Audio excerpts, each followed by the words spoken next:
new ideas in project management, and the latest trends in career innovation and business agility. This is Project Management on the Go, a podcast by the PMI-Northern Italy chapter. Welcome to everybody. Welcome back to our podcast listeners. I am Valerio Casalini, project leader of PMI-Northern Italy chapter.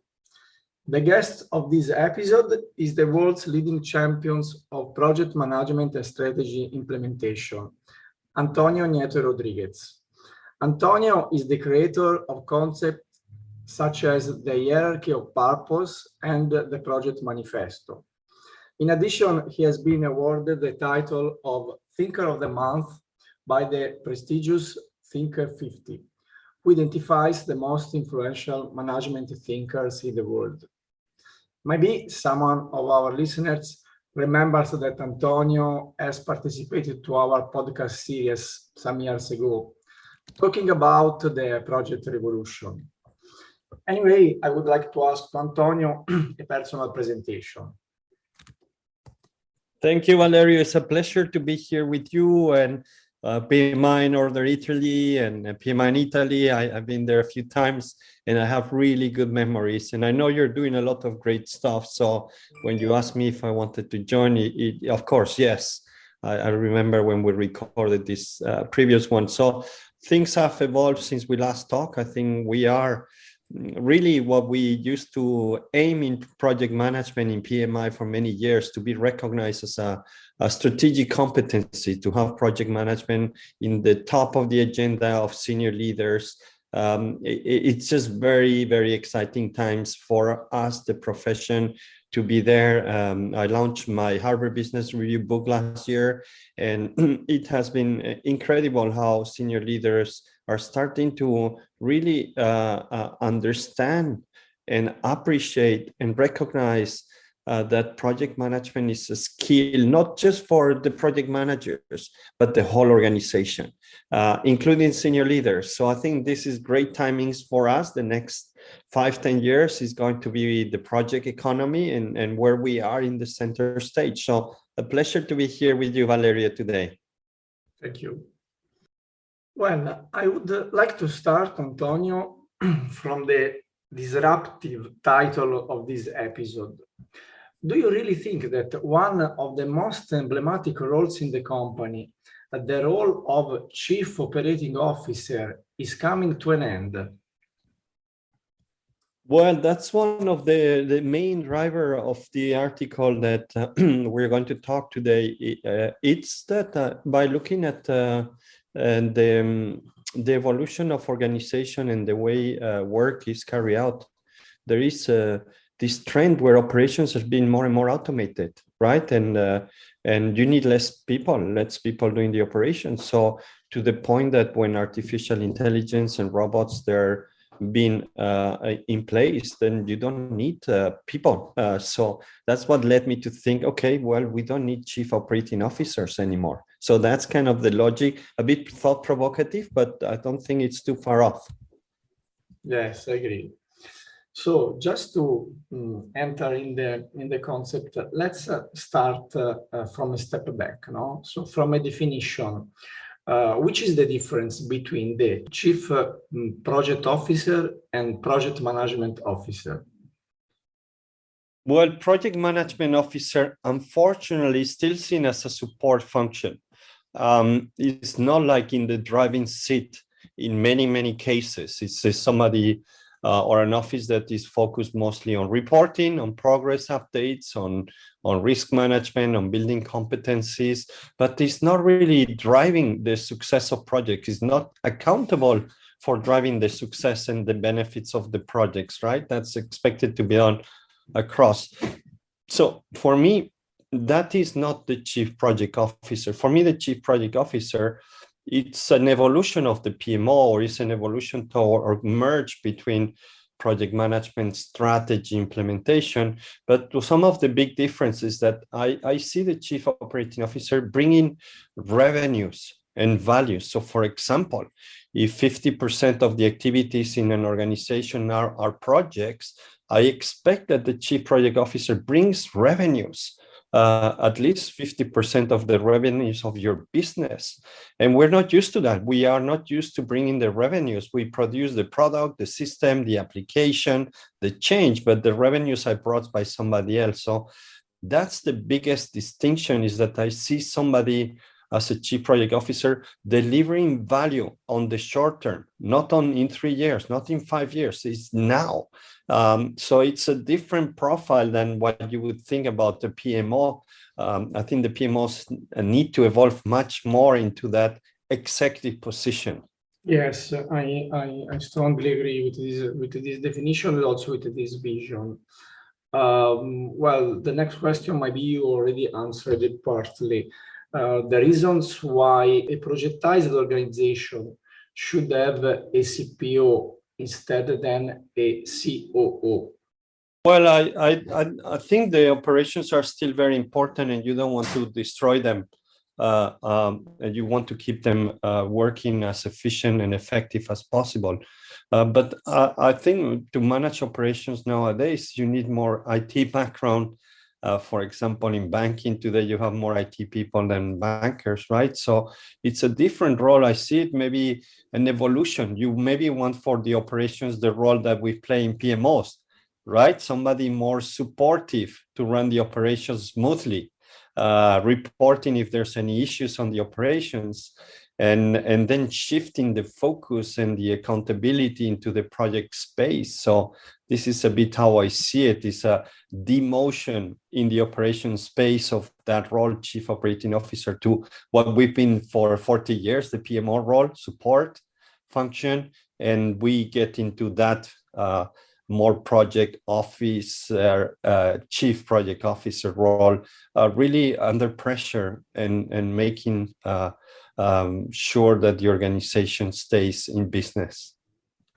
So that we can say that the technology and maybe also artificial intelligence will steal the job of COO because of the automation processes that you have described.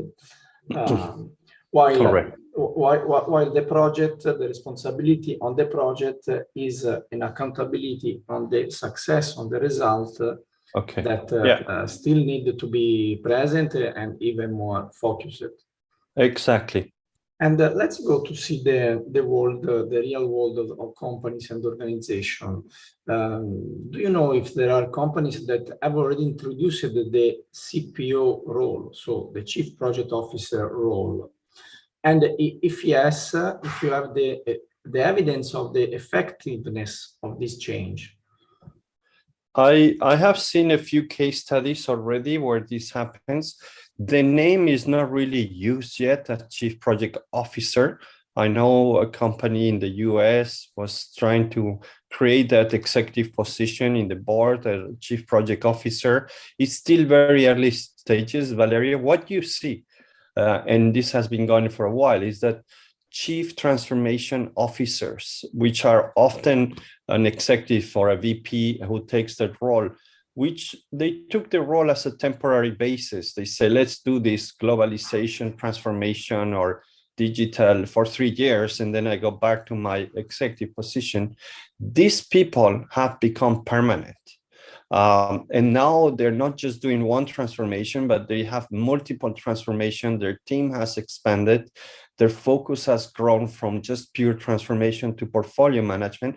So these roles I come across very frequent, where that Chief Transformation Officer becomes that permanent person who is running and overseeing the strategic projects, strategic initiatives, and part of the whole portfolio. So that's without calling Chief Project Officer, the Chief Transformation Officers, which have that executive position, are those, and I see them everywhere, in big companies, middle-sized companies. I cannot share the name, of course, but these are big corporations. Yeah. And a similar question maybe that I asked you a few years ago about companies, which are the types of industry where you see more availability to have this change, as maybe I asked you a few years ago about the project revolution, so the most, let's say, projectized types of company, the type of business they have. So, which is the business where you expect to be more in early stage this change? Well, the ones that are embracing AI and robots the more, they are the first ones, but it's happening for example, banking, financial sector, I see that, but I'm working with big retail company, luxury brands companies, financial sectors, beverage companies. So I think it's affecting everywhere.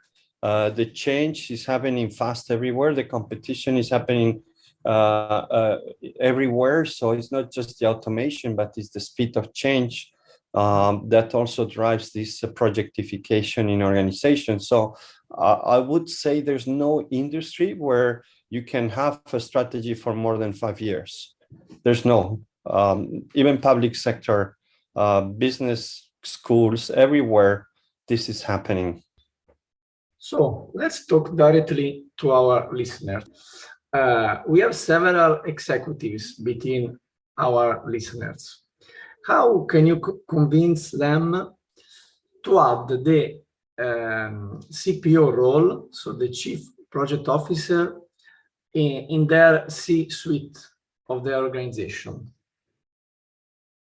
Okay, that's a nice question, Valerio. Well, I think if you're looking for having a complete overview of the most important projects in your organization, where you know where they are, where you know where the key resources are working, where you know, more important, what are the expected benefits, and even more important, how can we drive them for success? If for example, you're working in a digital transformation, you know the status, how can you go to one person and get that moving forward? Are you doing sustainability transformation? Same person to go and give you an update and see how we can accelerate that transformation. I think you most probably don't have those roles.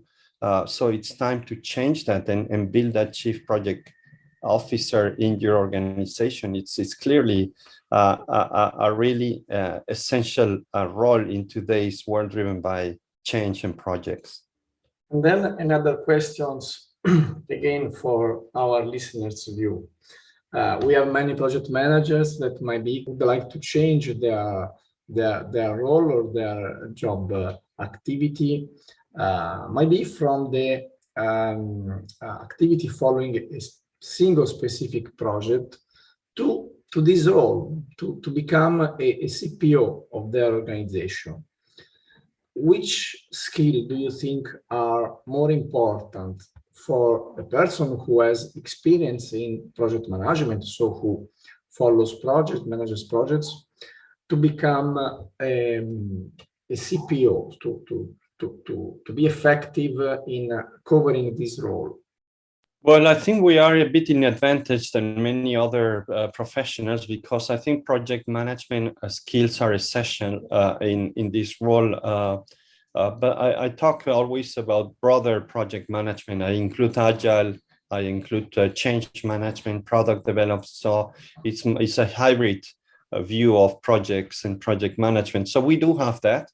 What we miss is that executive mindset, which is, okay, my project is like my own startup. I'm the founder. I'm ready to fight for the benefits, not just the deliverables. I'm ready to call the CEO if work is not moving on. So it's an executive mindset. I think it's linked also to understanding strategy and the business context. So it's important to not just focus on the technical aspects, but more the added value part and the soft skills and the leadership. So there's a way, I think there's an important development investment that we need to do. I think we are a step ahead, but it's not something that we are currently doing. It's just, it's kind of a bigger scope, more responsibilities, more stronger mindset, and really focus on value creation. So it's an investment that we need to do, but I think it is worth it. It's really what companies are looking for today and for the next years. Excellent, Antonio. Again, your explanation was very clear and improving knowledge and also the view of things that maybe somebody has already seen but not yet understood so well. For example, when you talked about the importance of automation in the operation and the decrease of the role of the chief operating officer, for sure is something that many people have seen, but you have explained very well this transformation, this change, and this importance that when there is something that changes, maybe that some role decreases, but another is more important. In this case, exactly. you have defined clearly which is the direction. Very good. Yes. So I think that as many topics that we discuss, as many other aspects to discuss, but unfortunately our time is going to the end. So I thank you very much for your contribution, and thank you very much, and thank also our listeners, and goodbye to next episode. Bye, Valerio. Hasta la vista. Bye bye. Grazie. Ciao, ciao, ciao. Ciao. Have you enjoyed this episode? Then don't forget to activate the alerts or to follow us so you will not miss the next ones. This PMI NIC podcast grants you 0.5 PDU. You can report on the PMI CCRS section, online or digital media. We are waiting for you at the next episode of Project Management on the Go.